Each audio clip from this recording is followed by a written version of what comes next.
سڵاوتان لێبێت و ئەم کاتتان باش بینەرانی خۆشەویستی تلڤیزیۆنی کۆمەڵە لەگەڵ هاوڕانی هاوکارم هاتوونەتەوە خزمەتتان بۆ پێشکەشکردنی گەشتیاڵەکانی سەرلەبانی ڕۆژی شەمە.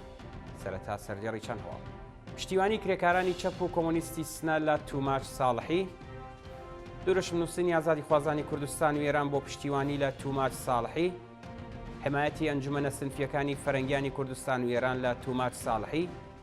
نیگەرانیەکان سەبارەت بە دۆخی تەندروستی عوسمان ئیسماعیلی لە زیندانی سەقز. گوشاری حراسەتی زانکۆی زانیاری پزیشکی ئێران شار بۆ سەر خوێندکارانی کچ و خۆپیشاندانی ئێرانیانی ئازادی خوازی چەند وڵات بۆ پشتیوانی لە توماچ ساڵحی.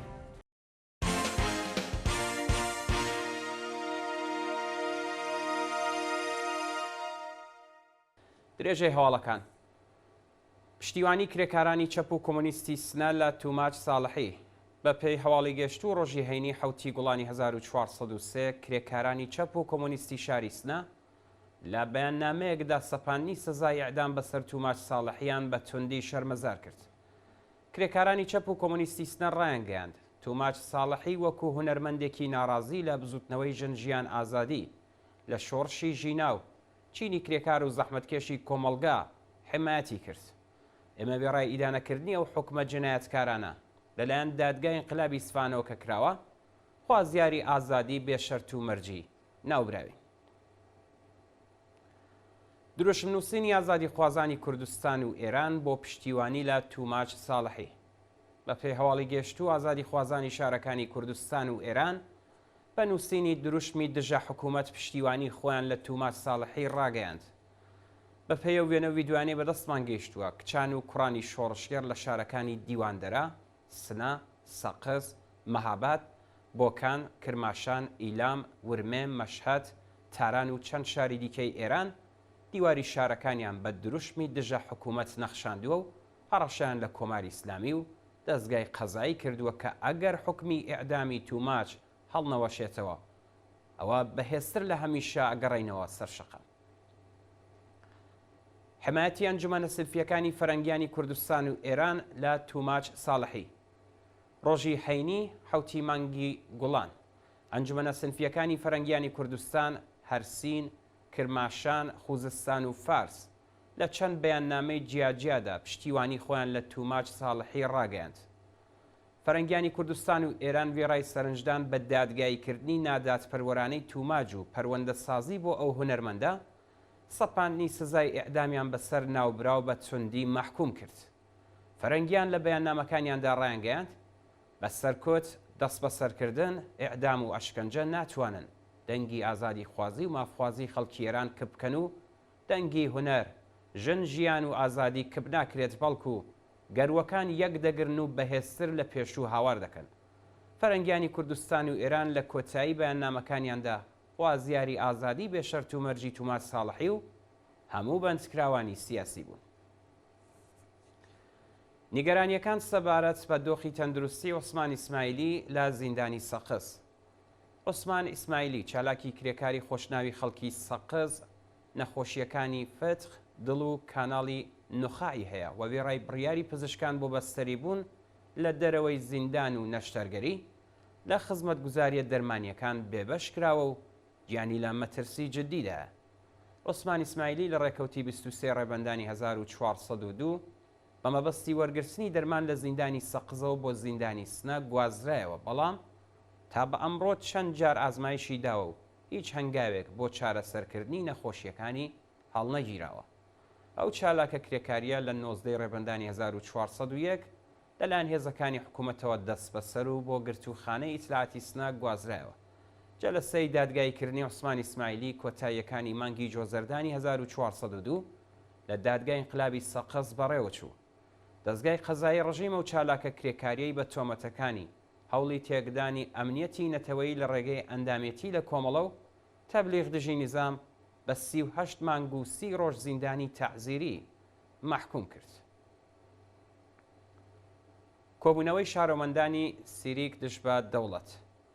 ڕۆژی هەینی حوتی گوڵان دانیشتوانی شاری سیریک بۆ جارێکی دیکە دژ بە لێدانی پرۆژەی شیرینکردنی ئاوی دەریای هۆرمۆزگان و گواستنەوەی بۆ ئیسفەهان کۆبوونەوە. بە وتەی خەڵکی شارستانی سیریک ئەو پرۆژەیە کارناسی نەکراوە و لەلایەن سوپای پاسدارانەوە ئەنجام دەدرێت. بڕیارە ئاوی دەریای کەنداوی فارس لەو ڕێگەیەوە شیرین بکرێت و بۆ ئیسفەهان بگوازرێتەوە. خەڵکی ئەو ناوچەیە نیگەرانی پاشەڕۆیە و پرۆژەیە و پیسکردنی ژینگەی ناوچەکە و لە ناوچوونی پیشەی ماسی گرتن و داوا دەکەن پرۆژەکە دابخرێت.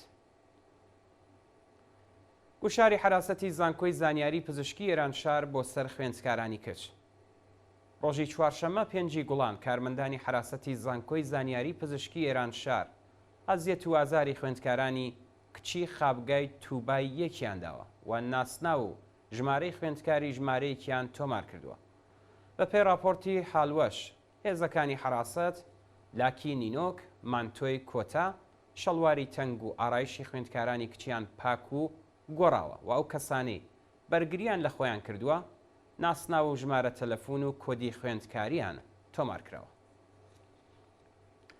یان لە دەستانی سێ منداڵ لە ڕووبارەکانی سەرباز و دەشتیاری.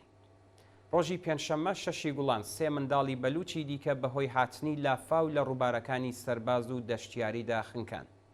بە پێی راپۆرتی حالوەش منداڵێکی تەمەن 7 ساڵ بە ناوی عومەر بورهانی لە ڕووباری شارستانی سەرباز کەوتۆتە نێو ئاو خنکاوە.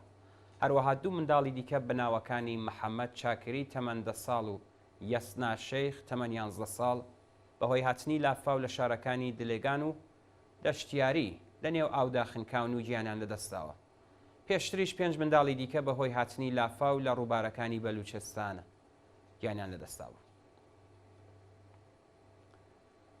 بانکرانی چالاکێکی سنفی فەرەنگیانی خوزستان بۆ دادگای ئەو شارە. سیامەک چێهرازی معلمی خانەنشینکرا و ئەندامی ئەنجومەنی سنفی فەرەنگیانی خوزستان بۆ دادگای ئینقلابی ئەو شارە بانکێشکرا. شۆڕای سنفی فەرەنگیانی ئێران لە بەیاننامەکەیدا سەرکوتی چالاکانی سنفی فەرەنگیانی ئێرانی لەلایەن حکوومەتەوە بە توندی شەرمەزار کردووە و ڕایگەیاندووە کە سیامەک چێهرازی بڕیارە ڕۆژی یەکشەممە 9 گوڵانی 1403 سەردانی لە قی 113 دادگای ئینقلابی ئاهواز بکات. سەپاندنی سزای زیندان بەسەر فەرەحناز نیکخوو لەلایەن دادگای ئینقلابی تاران. فەرەحناز نیکخوو بەندکراوی ڕاگیرا و لە زیندانی ئەڤین لەلایەن لەقی 15 دادگای ئینقلابی تارانەوە بە سەرۆکایەتی قازی سەڵەواتی بە 10 ساڵ زیندان مەحکوم کرا. بە پێی حکمی دادگای ئینقلابی تاران فەرەحناز نیکخوو بە تۆمەتی تێکدانی ئەمنیەتی نەتەوەیی لە ڕێگەی سیخوڕی بە 10 ساڵ زیندان مەحکوم کراوە. ناوبراو لە ڕێکەوتی 12 سەرماوەزی 1401 لە فڕۆکەخانەی خومینی دەست بەسەر و بۆ بەندی 2 ئەلفی زیندانی ئەڤین گوازرایەوە. کوژرانی ژنێک لەلایەن هاوسەرەکەیەوە لە سەبزەوار. ڕۆژی چوارشەممە 5 گوڵان ژنێکی خەڵکی سەبزەوار بە ناوی ئارەزوو شیرخانی لەلایەن هاوسەرەکەیەوە بە تەوەر کوژرا. بە پێی زانیاریەکان هاوژینی ئارەزوو شێرخانی ناوبراوی بە بیانووی کێشەی خێزانی بە تەوەر کوشتووە. ئارەزوو دایکی 2 منداڵ بووە و داوای جیابوونەوەی لە هاوسەرەکەی کردبوو، بەڵام لە کاتی دەمەقاڵەی لەگەڵ هاوسەرەکەی بە تەور هێرشی کراوەتە سەری و گیانی لەدەستاوە. دوا هەواڵمان سەبارەتە بە خۆپیشاندانی ئێرانیانی ئازادیخوازی چەند وڵات بۆ پشتیوانی لە توماج ساڵحی. ڕۆژی هەینی 7 گوڵانی 1403 ئێرانیانی ئازادیخواز لە وڵاتەکانی بریتانیا، ئۆتریش، هۆلەند، سوێد، دانمارک، ئەمریکا، کانەدا و ئوسترالیا دژ بە سەپاندنی سزای ئێعدام بەسەر توماج ساڵحی خۆپیشاندانیان کرد. بە پێی راپۆرتەکان ئێرانیانی ئازادیخواز بە بەدەستەوەگرتنی وێنەی توماج و قوربانیەکانی سەرکوتی کۆماری ئیسلامی لە بەردەم نێونەرایەتیەکانی ڕژیم کۆبوونەوە و وازیاری کاردانەوەی کۆمەلگای جیهانی لە ئاست جنایەتەکانی کۆماری ئیسلامی بوون. بەشداربووان داوایان کرد گوشارەکان بۆ سەر ڕژیم بە مەبەستی هەڵوەشانەوەی سزای ئێعدام زیاد بکرێت و سوپای پاسداران بخرێتە نێو لیستی تێرۆریستی نێودەوڵەتیەوە. عزیزان و خۆشەویستان گەشتیاڵەکانی سەرلەبانیتان پێشکەشکرا. فەرموون بۆ بینینی درێژەی بەرنامەکانی تەلەڤیزیۆنی کۆمەڵ.